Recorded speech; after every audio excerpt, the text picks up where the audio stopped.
Premier matin.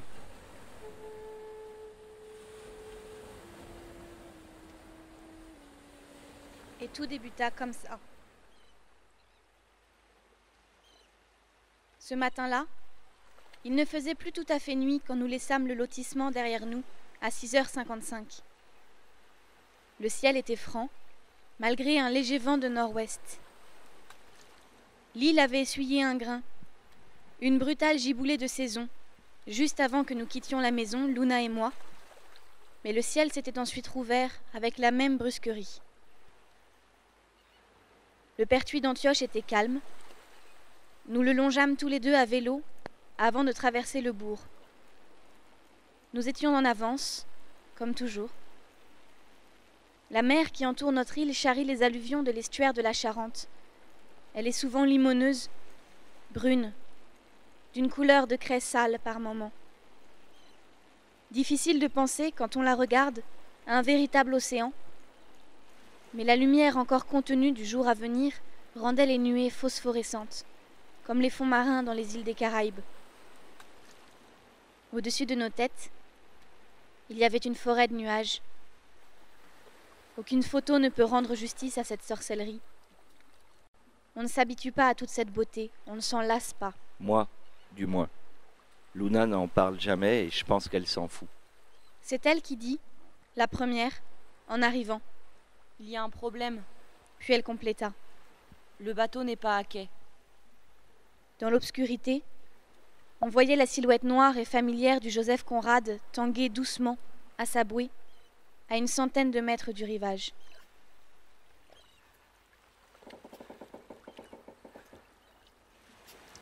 Sur le quai, il y avait la mère, Françoise, une femme intelligente et brave qui saurait galvaniser les adultes pendant les semaines à venir, qui prendrait toutes les bonnes décisions, jusqu'à sa mort brutale. Et puis il y avait les 4 marins de service. Nous les connaissions bien, nous les croisions toute l'année. Ils assurent le premier passage depuis l'embarcadère de l'île, vers 6 ou 7 heures selon les marées. Ils quittent pour cela leur maison pendant 10 jours, comme d'autres prennent le large. Sauf qu'ici, la mer n'est pas large, elle est étroite. Ce fut notre problème, une de nos malédictions dans cette histoire. À la fois trop large et trop étroite.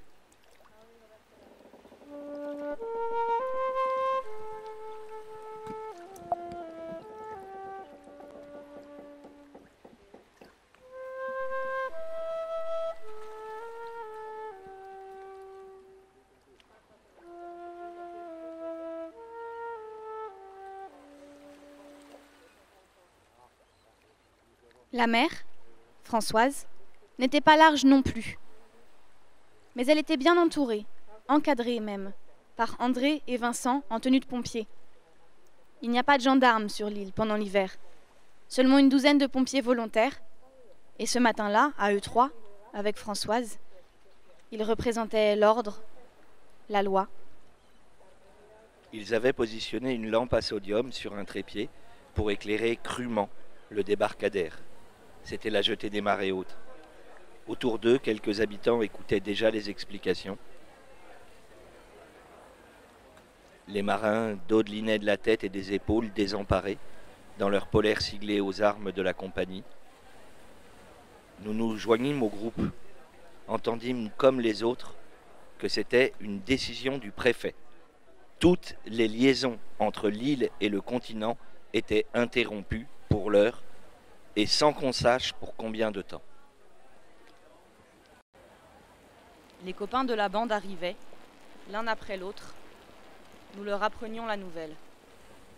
Aux réactions et aux questions des adultes, aux réponses lapidaires de la mère, nous comprîmes qu'il s'était produit dans la nuit quelque chose de très grave, qui concernait le continent, dont il fallait se protéger, mais nous ne sûmes pas quoi. Françoise elle-même prétendait l'ignorer complètement. Sur le moment, nous ne mesurâmes pas la gravité de ce qu'elle annonçait.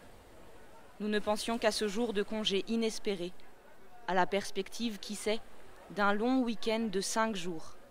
Nous rentrâmes chez nous, ensemble, Luna, Simon et moi, un sourire vaguement circonspect aux lèvres.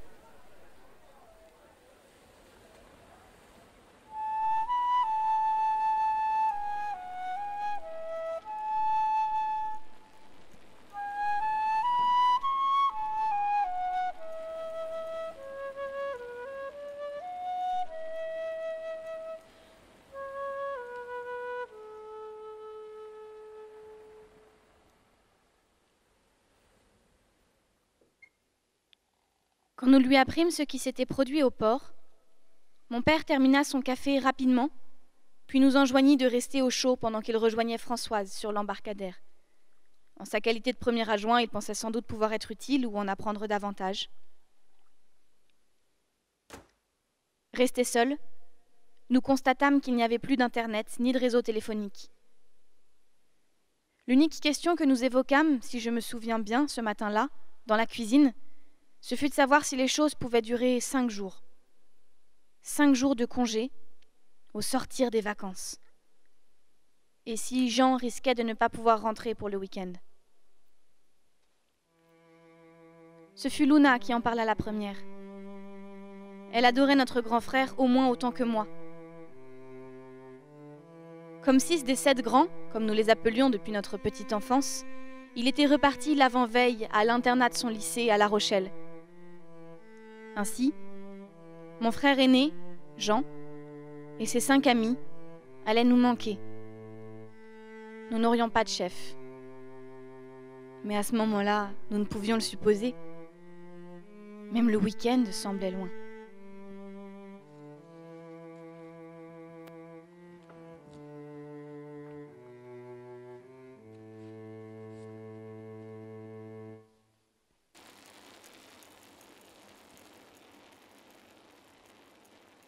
Notre père n'était pas rentré 1 heure plus tard, quand nous rejoignîmes les copains sur la place du sémaphore. Tous les copains étaient là, toute la bande.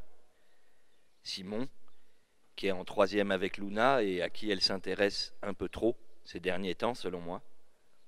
Hugo et Maxence, mes condisciples. Et Michael, qui est entré au collège en septembre. Il y avait aussi Bastien, le seul des grands qui reste parfois sur l'île, parce qu'il fait son CAP en alternance dans un garage de Fouras, et puis Blanchette, la petite sœur de Simon. Elle est en CM2, techniquement elle ne fait pas partie de la bande, mais bon, on la tolère, parce qu'elle est exceptionnelle. Nous discutâmes quelques minutes de ce qui pouvait bien se passer, nous n'en avions aucune idée, mais ça n'empêchait pas d'avoir un avis. Puis nous décidâmes d'aller dans la forêt, à l'autre bout de l'île. Le temps se couvrait, et nous y serions davantage à l'abri de la pluie, comme d'une éventuelle tentative des adultes pour nous rapatrier dans nos maisons.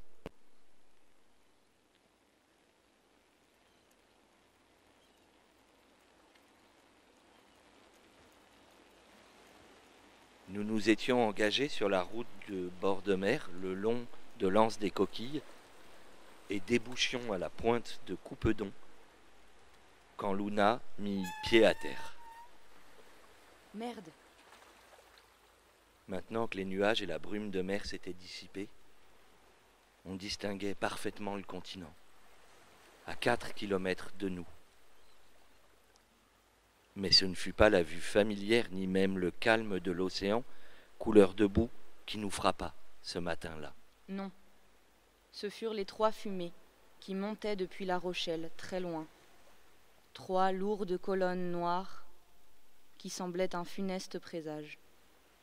On n'en avait pas vu à l'embarcadère, le matin. C'était comme si une catastrophe venait de se produire, ou qu'une guerre civile éclatait sous nos yeux, à quelques kilomètres de chez nous. Nous rebroussâmes chemin.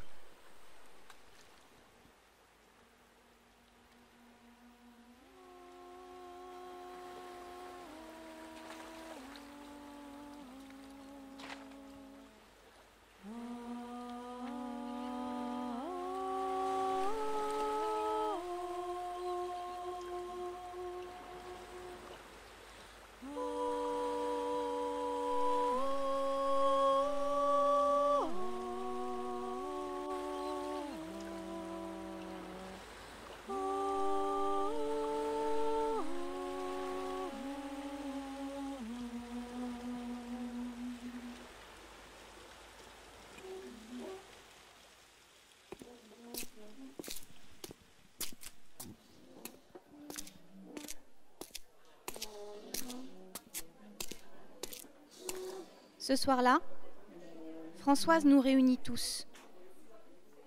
Enfin, tous ceux qui se déplaçaient dans ce genre de circonstances. Notre mère s'installa à la table, se racla la gorge. Elle expliqua qu'on ne savait pas la nature des événements, mais que c'était grave. D'une gravité inimaginable, sans doute. Quelque chose qui n'était jamais arrivé. Peut-être l'armée viendrait-elle. L'armée. Le mot faisait penser à une guerre. Pour l'instant, je pense plus vivable que chacun demeure chez soi. Il sera peut-être utile de regrouper les plus anciens, s'ils le souhaitent, pour que nous puissions leur garantir le confort minimum et aussi centraliser les soins. Et si le courant est coupé, sans doute faudra-t-il envisager des repas en commun pour économiser l'énergie, rationaliser les vivres. Voilà, pour l'instant nous avons pensé à ça. À partir de maintenant, et jusqu'au retour à une situation normale, il serait bien que nous prenions toutes les décisions ensemble, à main levée, quand il y en aura besoin. Simon leva la main. Oui, Simon ? On pourra voter, nous aussi? Quand ça vous concernera. Mais je pense que le plus souvent, on s'en tiendra au majeur si ça ne t'ennuie pas. Françoise sourit. Simon leva de nouveau la main. Et en attendant, on ne va pas au collège, n'est-ce pas? Non, effectivement. Nous allons en parler avec vos parents, voir ce qui serait le mieux. Et là-dessus, on pourra voter? Parce que ça nous concerne. Des rires. Nous verrons, Simon. Françoise redevint sérieuse. Je voulais vous rappeler aussi que je conserve une pleine autorité en matière de police sur l'île. Je vous tiendrai informé, bien sûr, mais quoi qu'il arrive, quoi qu'il se soit passé sur le continent, je crois que le pire danger serait de laisser s'installer la discorde ou le désordre parmi nous.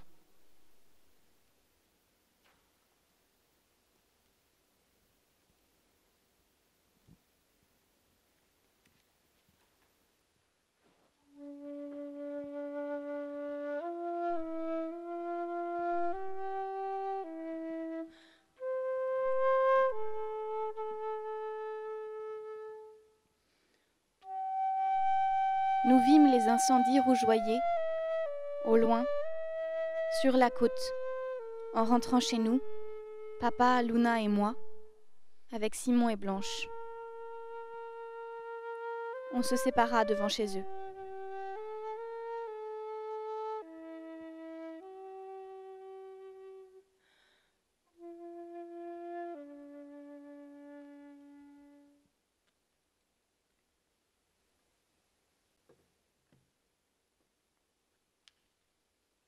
Nous dormîmes mal. Luna me rejoignit sous mes draps, ainsi qu'elle en avait l'habitude depuis l'enfance, quand elle était inquiète ou effrayée. Étrangement, alors que je suis plus jeune, et pas forcément très costaud, je la rassure.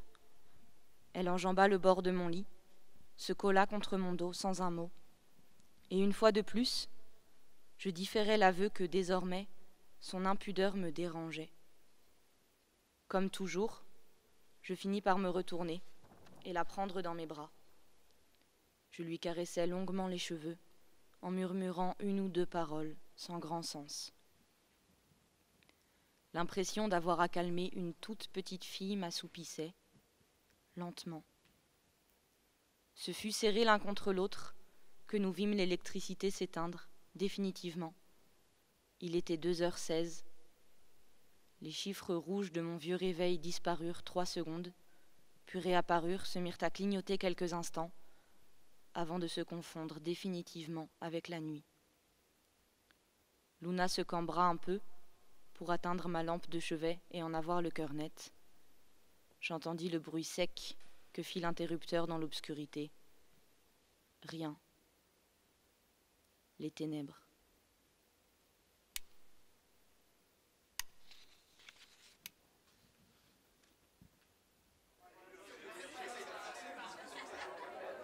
Deuxième jour.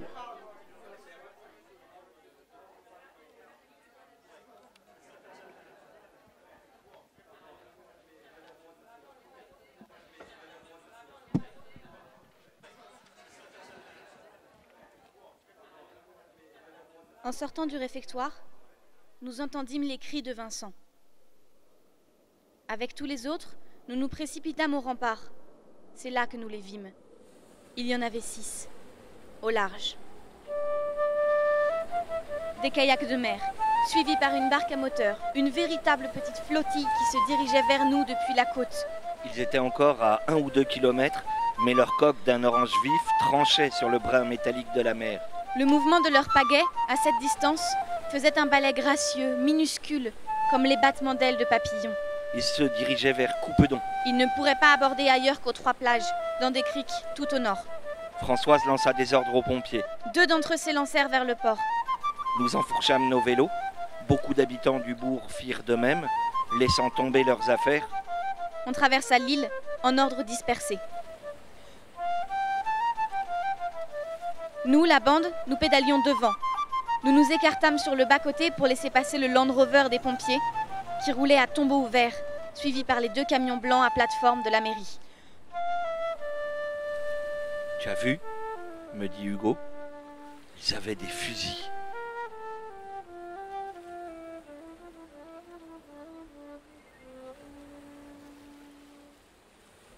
Mon père fronça les sourcils quand il nous vit arriver sur le sentier, au-dessus d'eux. Avec Françoise et André, ils étaient descendus sur les premiers rochers, 3 mètres sous le chemin, en surplomb de la plage des enfants, la dernière des 3 criques. Bruno les rejoignit avec son fusil. Les kayaks avaient opéré un changement de trajectoire. Ils se dirigeaient vers la plage, le Zodiac tournait autour d'eux, essayant de couper l'air de la barque.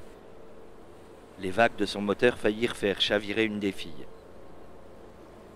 Françoise acheva la descente vers le rivage, dans les cailloux. Mon père, Vincent et Bruno la suivirent. Entre-temps, les kayaks s'étaient approchés malgré la marée descendante. Nous nous étions déployés sur tout le chemin des douaniers à une quinzaine de mètres au-dessus de la crique. Des habitants arrivaient encore, ceux qui avaient été prévenus après coup, ceux qui n'avaient plus l'âge de courir. Et nous étions au moins 50 au spectacle. On n'entendait rien. Les mains en visière, on essayait de voir. Le Zodiac tournait autour d'eux à 5 ou 10 mètres de la barque à moteur, aussi impuissant qu'un chien de berger qui ne pourrait pas mordre, quand les brebis ont décidé de n'en faire qu'à leur guise.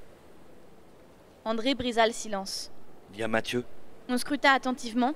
Il nous sembla effectivement reconnaître le fils aîné de Jacques qui étudiait à la fac de Poitiers. Nous ne reconnaissions personne d'autre. Si, peut-être l'une des 2 blondes qui ressemblait à la copine de Mathieu, Jen. Ils avaient tous des gilets de sauvetage rouge vif. J'en étais pas parmi eux, j'en étais sûre. Le premier kayak toucha le sable. Les 5 autres s'approchèrent. L'une des très fines embarcations se retourna dans la manœuvre maladroite de celui qui la menait. Une des 2 blondes sauta de son kayak, de l'eau jusqu'à la taille, et se précipita pour aider celui qui s'était retourné. Il y eut comme un soupir, poussé par tout le monde en même temps, parmi nous. Les envahisseurs avaient pris pied.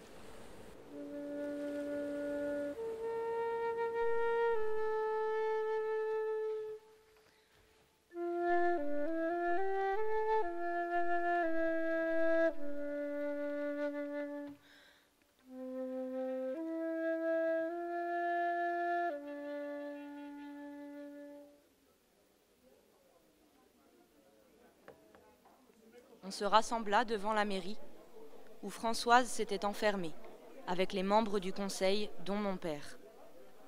Jacques venait d'apprendre que son fils avait débarqué là-bas, sur la plage des enfants, et il se tenait au premier rang, très calme en apparence. Nous attendions dans la rue. Il n'y aurait pas eu de salle assez grande pour nous accueillir tous de toute façon. Et puis il faisait beau. Françoise ressortit, enfin.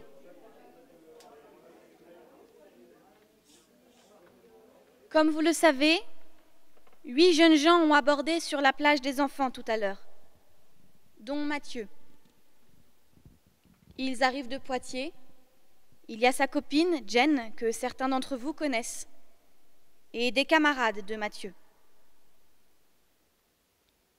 Ils ne savent pas précisément ce qui s'est passé, mais il s'est produit un événement mardi soir. Apparemment, il y aurait eu une explosion. En Allemagne, peut-être. On ne sait pas. Et un nuage toxique. Ou peut-être une irradiation. En tout cas, une chose est sûre, c'est que les gens ont commencé à devenir fous, à s'agresser les uns les autres, dans la nuit de mardi à mercredi. Je sais que ça paraît incroyable. Je vous répète ce que Mathieu m'a dit. Les gens s'alpaguaient, se battaient dans la rue, dans les immeubles, avec leurs voisins, des gens au-dessus de tout soupçon. Ils s'entretuaient. Mathieu et ses amis ont quitté leur résidence universitaire mercredi. Apparemment, l'armée et la police ont organisé un déplacement massif de la population. Les étudiants qui n'avaient pas de voiture ont été évacués dans des bus depuis le campus de Poitiers. Les consignes étaient de descendre vers le sud, d'aller en Espagne comme s'il y avait un nuage dangereux qu'il fallait fuir. Apparemment, l'Espagne a fermé sa frontière devant cet afflux, ça bloque de partout. Mathieu et ses amis ont mis une journée à atteindre Saintes. Il y avait des dizaines d'accidents, des bagarres éclataient sur l'autoroute. Quand ils ont vu que tout était bloqué, ils ont décidé d'essayer autre chose. Mathieu s'est dit qu'on était peut-être en sûreté ici, même s'il n'arrivait pas à joindre son père. Je n'ai pas eu le temps de les interroger en détail. Ils ont traversé Rochefort, la ville avait été évacuée, ils ont vu des scènes de pillage et de violence. C'est tout ce que je sais. Et tu les crois? On est sûr qu'ils ne sont pas dangereux? On ne sait pas. Pour l'heure, je leur ai indiqué qu'ils étaient en quarantaine. Mais si ça se trouve, c'est une contagion aérienne. Si ça se trouve, ils t'ont contaminé. Tu es en train de nous contaminer et... Mon père arrêta Yvette d'un geste de la main, puis prit la parole. On sait que la folie meurtrière n'est pas contagieuse normalement. Il doit s'être produit autre chose. Et il est possible aussi que la perception de Mathieu soit déformée par des événements gravissimes de nature politique ou autre. Mais s'il dit qu'il y a un nuage, que tout le monde va en Espagne... Écoutez, encore une fois, on n'est sûr de rien.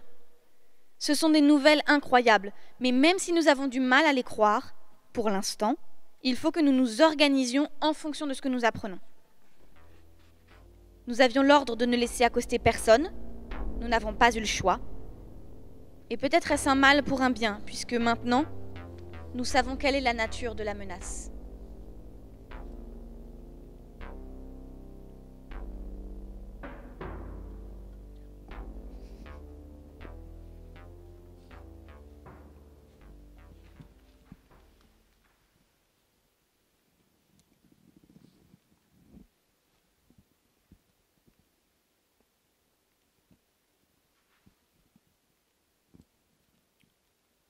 Troisième nuit.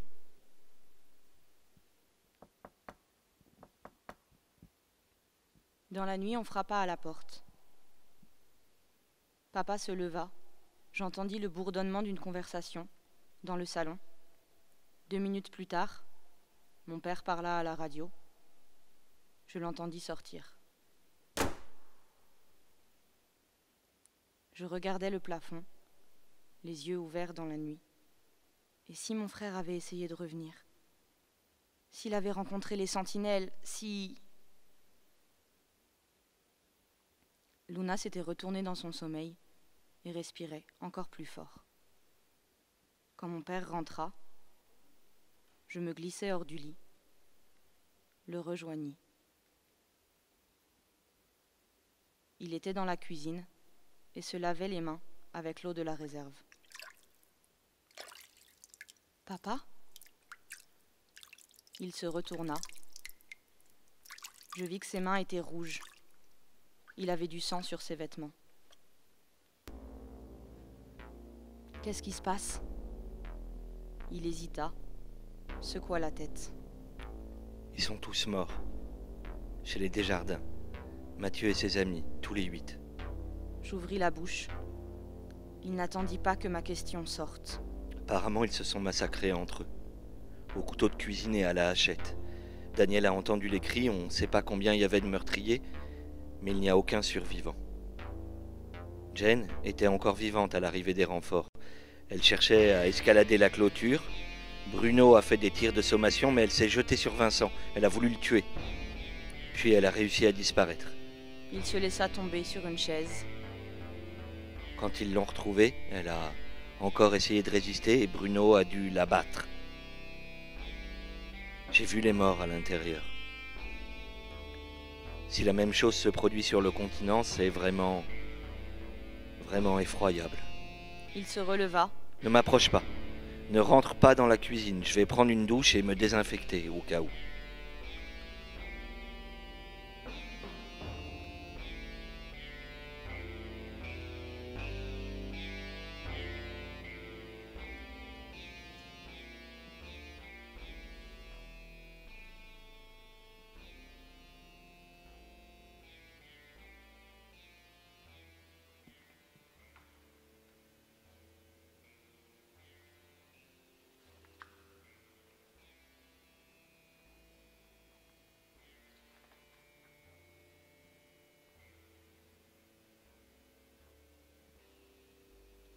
Cinquième jour.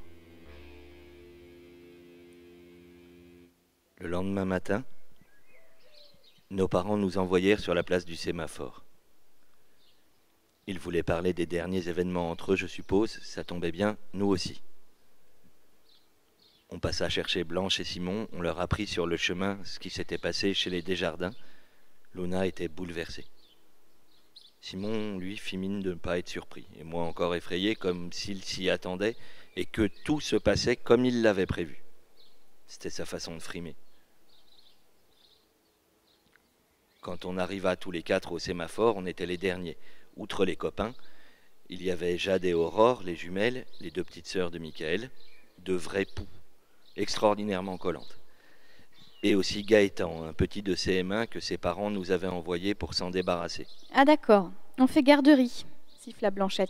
Et lui, qu'est-ce qu'il fout là? Lâcha Simon. On se retourna. Bastien, les mains dans les poches, appuyé contre le porche de l'ancienne gendarmerie, attendait manifestement qu'on l'invite à nous rejoindre. Déconnez pas, on ne montre à personne notre cachette dans le fort. Ta gueule, il arrive. Je ne sais pas si Bastien perçut le malaise, il resta à 2 mètres, les mains dans les poches, et nous montra du menton, Luna et moi. Ils viennent avec vous, les enfants de l'infirmier? Ils sont pas contagieux? On se regarda les uns les autres, surpris. Contagieux comme ta connerie? Leur père était là-bas cette nuit. Si ça se trouve... Je n'eus même pas le temps de donner les réponses de mon père. Simon prit Luna par la taille.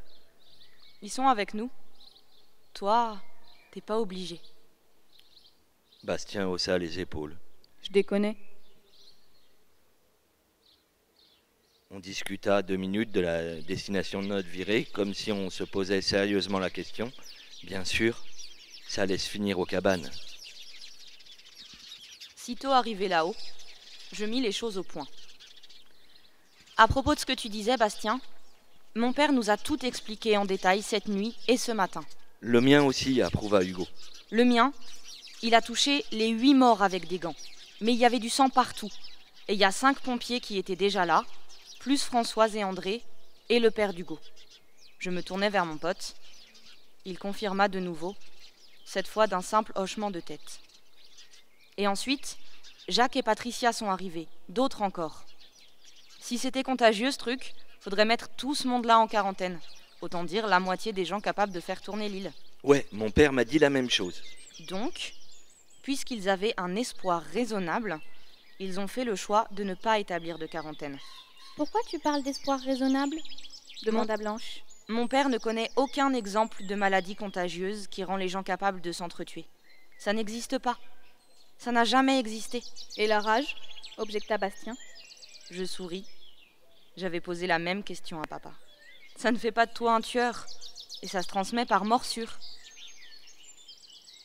Bastien n'avait pas l'air convaincu. De toute façon, si la transmission est aérienne, on est peut-être déjà tous infectés. Et sinon, on s'est déjà touché, frôlé. Il haussa les épaules. On verra si on commence à s'entretuer aujourd'hui. L'atmosphère se relâcha soudain. Ok. On fume? On se regarda, gravement, comme des hommes. Maxence piquait les clopes à son père, il était déjà accro. Moi, je n'aimais pas trop ça, mais ça nous donnait l'air grand. Bastien aussi avait des cigarettes. Il fit passer son paquet. Et une pour deux.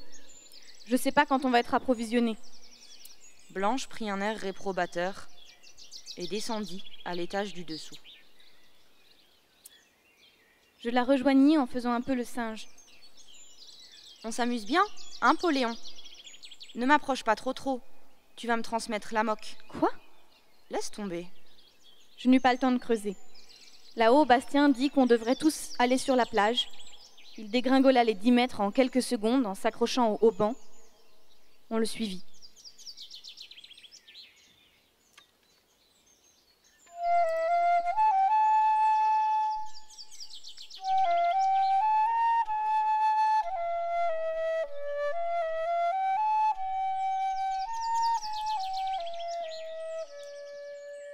Depuis la plage des sables jaunes, on n'entrevoyait pas le continent.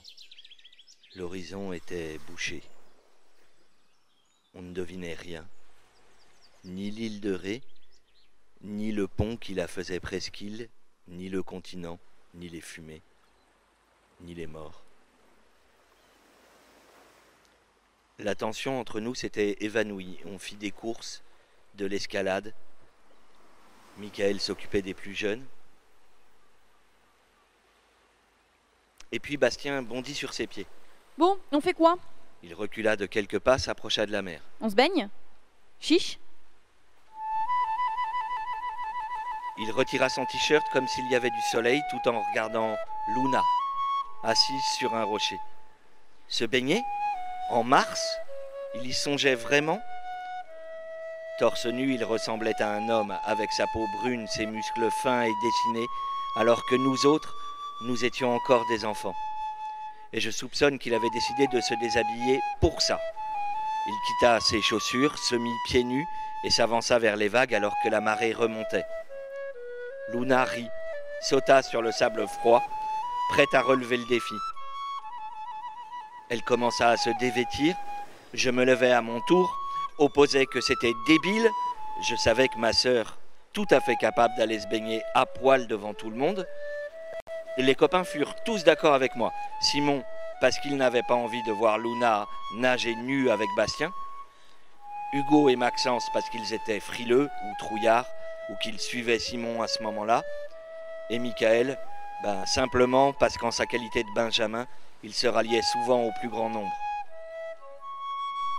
Bastien et Luna se moquèrent, dirent qu'on était des femmelettes. Blanche répliqua. Non. On n'a pas la trouille. C'est juste qu'on n'a pas le cœur à ça. Elle montra la mer. Avant-hier, on a vu des gens passer le long de cette plage et aborder juste à côté. Il y avait Mathieu parmi eux.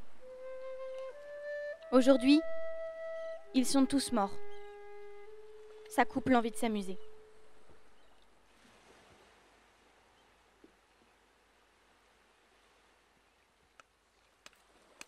Sixième jour, 2 jours après le massacre. Le lendemain matin, quand je me réveillais, j'entendis les coups de marteau réguliers dehors. J'étais seule dans la chambre. Je m'habillais vite fait et retrouvais papa et Luna dans la cuisine. Tiens, Joe, t'as oublié qu'on changeait d'heure cette nuit? Je dévisageais mon père, comme s'il venait de m'annoncer une irruption extraterrestre. Cette nuit, c'était le passage à l'heure d'été. Nous, on est debout depuis 1 heure. Je bredouillais. Failli demander à quoi ça rimait cette soumission aux normes du continent. Elle régissait notre vie d'avant, mais désormais, nous ne vivions plus ensemble. Et puis, Je pensais à Jean et à ma grand-mère, qui me manquait elle aussi. S'ils étaient quelque part, vivants, nous respirerions encore à la même heure.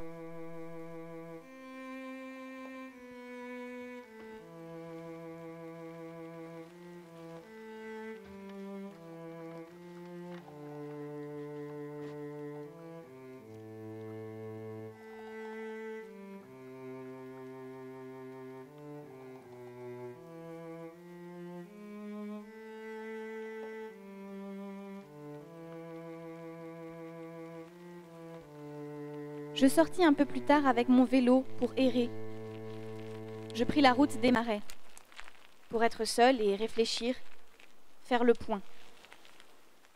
Je fais ça parfois, je ne sais pas pourquoi, laisser mon esprit vagabonder, ruminer des pensées, embrasser des images, recevoir les vagues des dernières heures, me laisser fouetter par elles, en sortir essorée, mais l'esprit plus clair. Le vent se levait, un peu.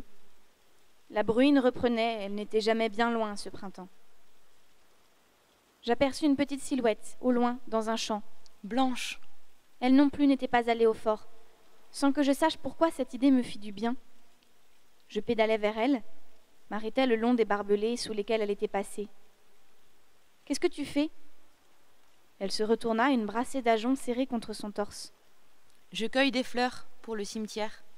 Il n'y en avait presque pas ce matin. Tu m'aides » Nous allâmes au cimetière, elle portant ses bouquets, moi poussant mon vélo. Il grinçait un peu, il faudrait le graisser.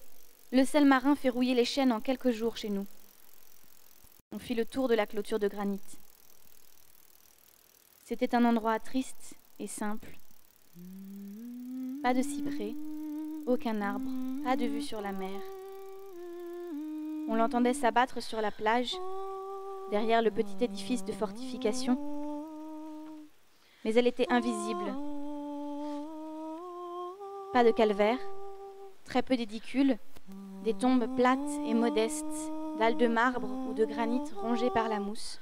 Un monument aux soldats morts. Mathieu avait été inhumé dans le caveau familial, aux côtés ou au-dessus de ses grands-parents. Son prénom ne figurait pas encore sur la pierre tombale, on n'avait pas de graveur sur l'île. On avait déposé sur la sépulture 2 bouquets et une petite ardoise où on avait calligraphié « À Mathieu, notre fils ». La tombe commune des 7 autres était dans la 10e rangée, la plus récente. Simple et large rectangle de terre fraîche et sans fleurs. Une croix de bois clair, 7 ardoises. On avait dû trouver dans leurs bagages leurs papiers, leurs identités. Même pour Jen, quelqu'un avait pris la peine d'écrire Jennifer et son patronyme. Jacques n'avait sans doute pas souhaité, toutefois, que son fils repose avec la meurtrière. Blanche répartit les fleurs entre les morts. Elle resta plus longtemps devant la fosse des inconnus. Je vis qu'elle bredouillait, à voix inintelligible. « Qu'est-ce que tu fais? Tu pries ?» « Je sais pas, tais-toi. » Elle reprit ses soliloques. Je la laissai faire. Quand elle eut fini, elle se tourna vers moi. « Je parle. Je ne sais pas si quelqu'un entend, j'en ai aucune preuve, mais je parle. » Ok. Simon t'a dit qu'il trouvait ça bizarre? Oui. Enfin, il m'a dit que t'étais arbre, et notamment avec les cimetières. Tu trouves aussi? Je haussai les épaules. Elle lissa sa polaire nimbée de bruine, sa fit comme une traînée de couleurs plus vives sur le vêtement. Ses cheveux étaient trempés, les miens aussi sans doute. Je ne savais pas quoi répondre. Elle m'intimidait, plus que n'importe quel adulte. C'est quoi la moque? Ce dont tu m'as parlé avant-hier. Elle leva les yeux au ciel. J'avais pas prévu la pluie. Tu me ramènes? Elle adorait se caler en Amazone sur mon porte-bagages. Ça t'ennuie si on passe par l'église?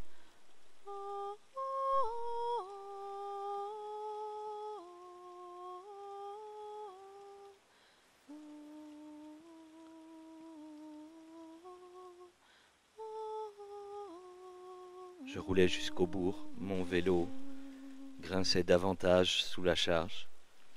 Quand on passa devant les bassins ostréicoles, Gérard leva la main pour nous saluer. On entra par la porte fortifiée du village. On franchit le pont-levis, les douves. Je m'arrêtais devant l'église dans un grincement de frein. Tu entres avec moi, Poléon? J'eus l'impression qu'elle me le demandait comme une faveur. C'était pas son genre pourtant. Ok, j'entre. Mais je prie pas, moi. Et je parle pas non plus. Non? D'accord. On entra.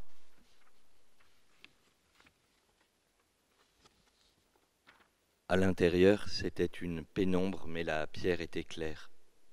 Blanche s'arrêta devant le monument aux 64 martyrs. Tu connais l'histoire des bienheureux? Je hochai la tête.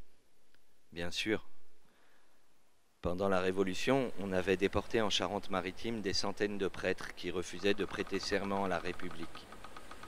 On les avait entassés sur des bateaux sans mât, des pontons, à Rochefort.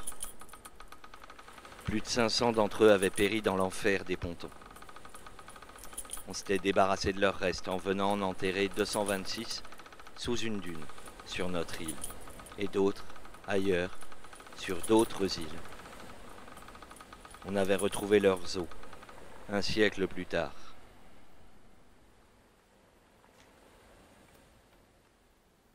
J'ai pensé à quelque chose ce matin, pendant les funérailles. Ce qui se passe là-bas, sur le continent, ces flammes, ces fumées, cette explosion de rage, c'est un peu comme une révolution, non? Peut-être, mais on ne sait pas Non, ce qui... on ne sait pas. Mais c'est un changement. Un grand changement. Même pour nous. Et lors de chaque grand changement, il y a des victimes, des sacrifiés, des martyrs. Je commençais à voir où elle voulait en venir, mais je la laissais finir sans l'interrompre. Mathieu, Jen et les autres, ce sont les premiers martyrs de ce changement qui arrive en un sens. Ils sont venus mourir sur l'île. On les a enterrés là, comme les martyrs d'il y a 2 siècles. Je suis sûre qu'il y en aura d'autres, Poléon, des sacrifiés. Il y en aura plein là-bas. Camille et Jean, peut-être, et d'autres. Ses yeux brillaient de larmes. Elle semblait bouleversée. Je le sens. Il y en aura d'autres, ici, parmi nous. Je voulais que tu le saches. Je ne sus que répondre. J'avais hâte de partir.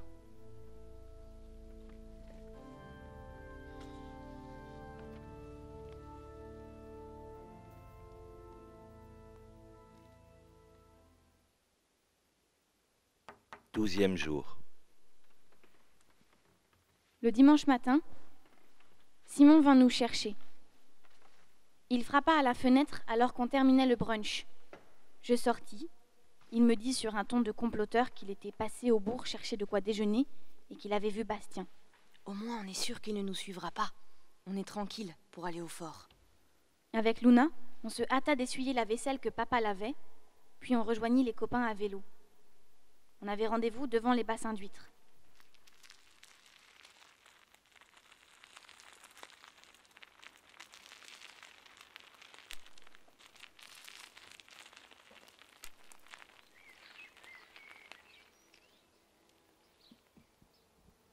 Le fort L est notre repère.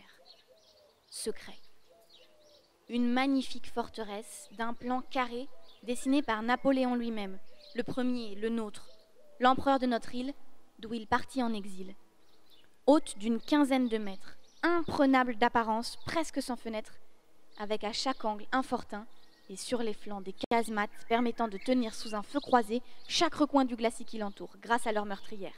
Mais ce qui compte, pour nous, c'est que le fort offre des dédales souterrains, des casemates, des bastions éclairés par des puits de lumière naturelle, d'autres plongés dans une obscurité propice, des meurtrières, des escaliers intérieurs, des chemins de ronde. Son sommet est couvert de terre, sur laquelle l'herbe pousse et où on organise des joutes, nous autres. Les touristes le visitent l'été, L'île organise dans sa cour intérieure la fête de la musique, pour les Iliens surtout. Mais le reste du temps, de novembre à mai, il est fermé à clé, et donc il est à nous. Et c'est le plus fabuleux des repères clandestins. Nos parents ont essayé de s'y glisser dans leur jeunesse. Ils sont encore convaincus, aujourd'hui, que c'est impossible. Alors que non. Il y a une fenêtre, à 2,50 m de haut, dans le fortin nord-ouest, dont nous avons dévissé le cadre grillagé et qui désormais se laisse soulever. C'est par là que nous nous glissons à l'intérieur. On peut revisser le cadre à volonté, il suffit d'un tournevis et Hugo en a toujours un dans sa poche. Pour donner le change, nous avons perché nos cabanes juste à côté, dans les chênes verts. Nos parents nous pensent dans les arbres, ça leur semble une raison déjà bien suffisante pour s'inquiéter. Ils nous demandent de faire attention, de ne pas jouer trop brutalement dans les hauteurs. Nous, en réalité, nous sommes dans les ténèbres. C'est Hugo qui a effectué les travaux pour démonter le cadre, avec l'outillage de son père. La fileteuse, la visseuse, la meuleuse. Mais il n'en tire aucune gloire. Il ne dit pas « mon passage secret », mais « notre passage ». C'est ainsi dans la bande, tout est à tous. Même Luna en un sens. C'était notre grande sœur à tous ce matin-là.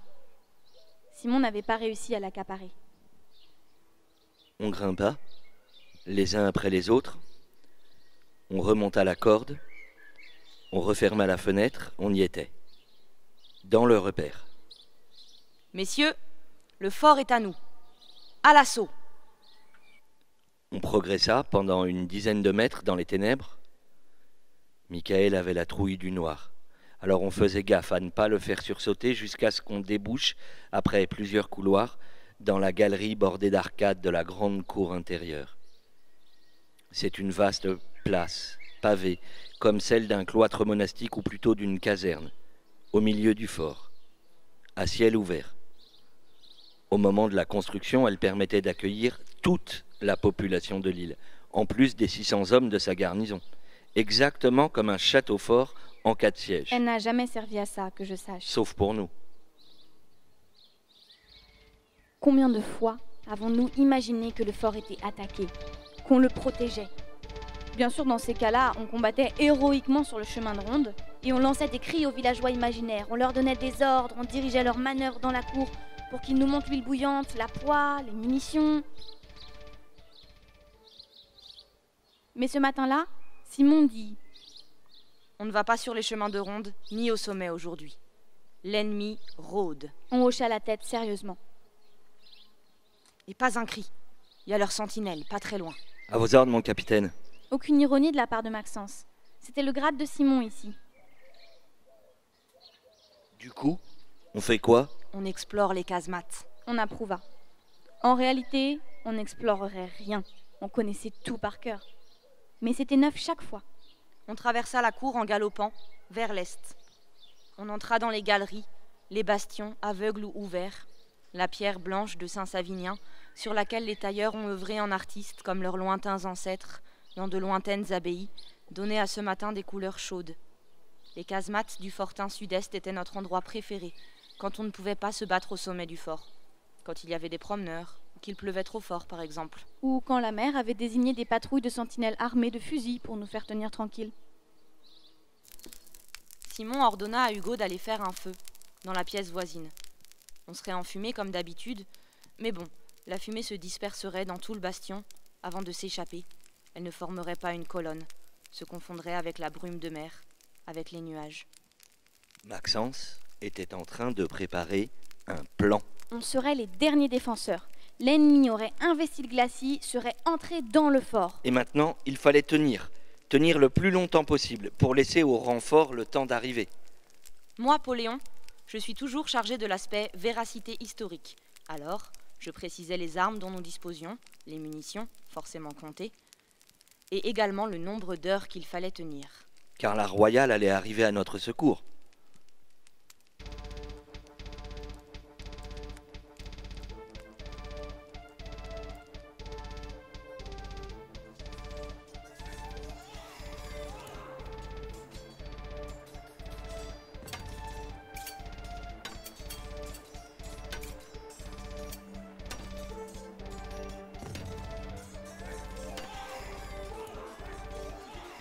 Quand la bataille fut finie, Plusieurs morts à déplorer, plusieurs sacrifices sublimes, mais autant de résurrections immédiates, du moins de nouveaux personnages.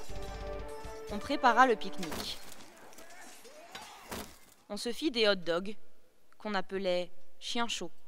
Hugo baptisait le sien du nom d'un des clébards du vieux Maurice, et ça nous faisait rire, à chaque fois.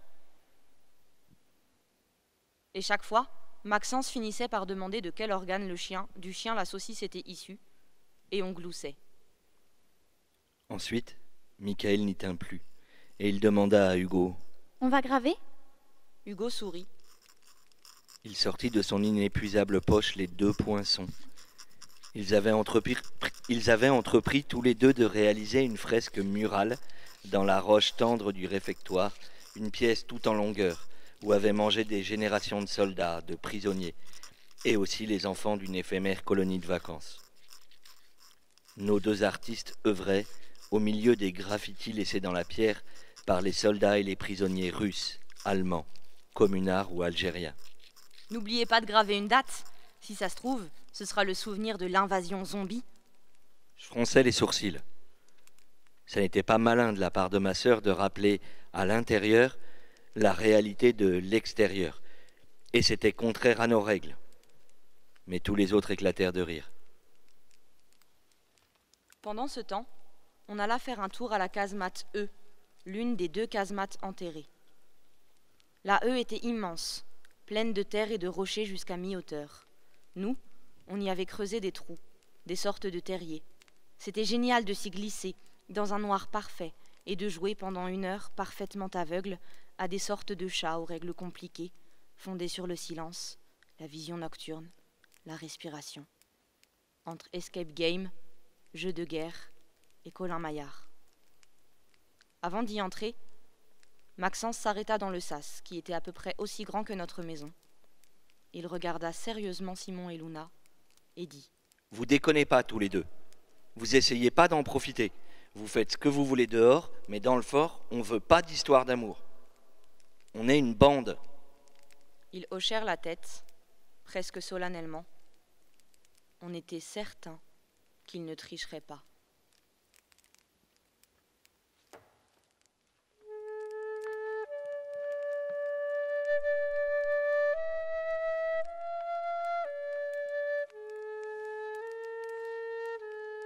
Oui, ce fut une belle journée. Personne ne tricha, effectivement. On avait des franchises et des délicatesses à l'intérieur, pour chacun.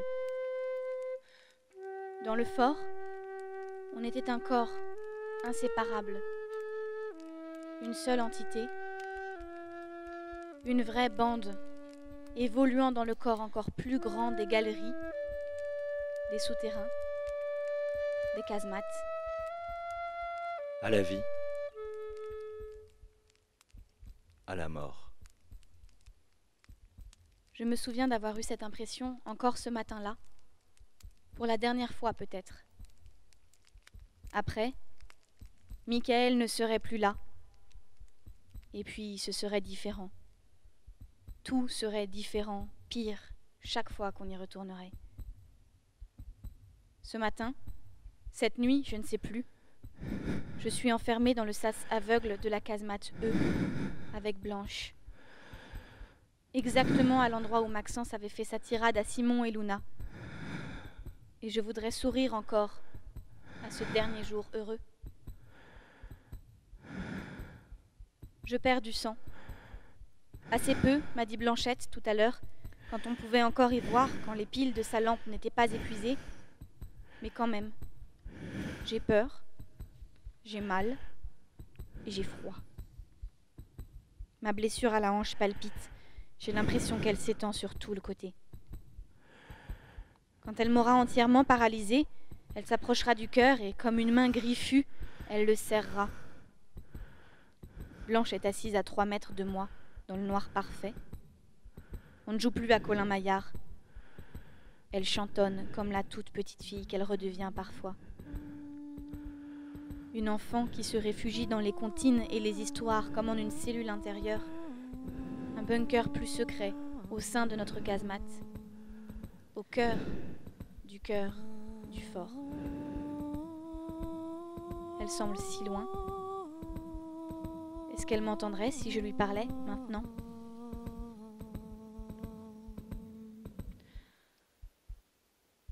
Tout à l'heure, Luna est venue frapper à la porte d'acier, supplier. Elle demandait qu'on lui ouvre. Elle disait qu'il fallait qu'elle entre, qu'on ne risquait rien, qu'elle était seule. Dans l'obscurité, je me suis tournée vers Blanche. Je ne pouvais plus tenir debout désormais. Et il me semble que dans ce noir, j'ai vu ses yeux briller. Il me semble que j'ai vu sa tête faire non. Je ne sais pas. Je sais juste qu'elle ne s'est pas levée pour ouvrir à ma sœur. Ça a duré. Longtemps. Plusieurs minutes, peut-être. C'est difficile à apprécier, ça semblait interminable. De temps en temps, Luna réessayait, ses demandes étaient de plus en plus résignées, lamentables. Je crois qu'elle pleurait. Et puis, elle a frappé plus fort, précipitamment. Elle a dit en chuchotant à travers l'acier : « s'il vous plaît, il arrive, je l'entends. » Parlait-elle de Simon ou de Bastien ? Qui était l'ennemi pour elle ? Après, il n'y a plus un bruit. Je pense qu'elle a fui. Nous aurions entendu si elle avait attendu là que l'ennemi la rejoigne.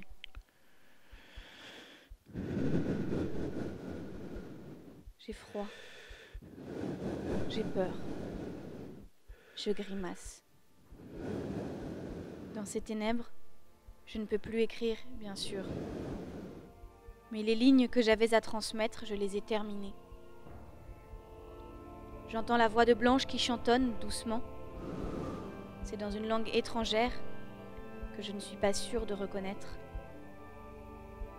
Je voudrais que nous parlions de la moque, mais peut-être que tout ça n'a plus de sens. Alors j'essaye de repenser à cette journée heureuse dans le fort, quand nous étions encore tous amis, quand on ne formait qu'un seul corps, un corps sain, que nous croyions indestructible. J'écoute ma respiration.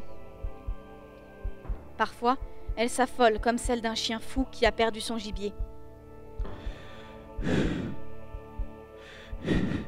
Et puis elle s'apaise. Dans ma tête, le battement du sang se calme. Et je tente de reprendre le fil de l'histoire pour savoir où et quand nous avons commis la véritable erreur.